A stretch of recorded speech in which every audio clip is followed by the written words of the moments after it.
Konkan Kanya express ही रेल्वेगाडी मडगाव स्थानकाच्या platform क्रमांक 1 वरून सायंकाळी 7 वाजता रवाना झाली आणि पाठीमागील कोचमधून चालत्या गाडीतून एका प्रवाशाने उतरण्याचा प्रयत्न केला.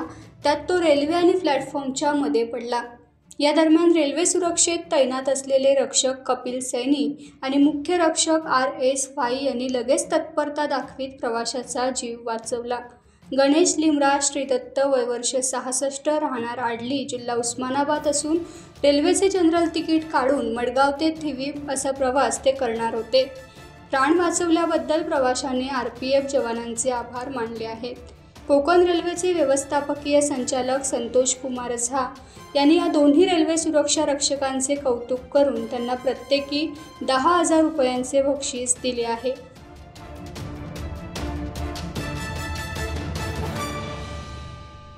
टाइम्स डिजिटलला लाईक करा, सबस्क्राईब करा, शेअर करा आणि बेल आयकॉन दाबायला विसरू नका. पाहत रहा टाइम्स डिजिटल.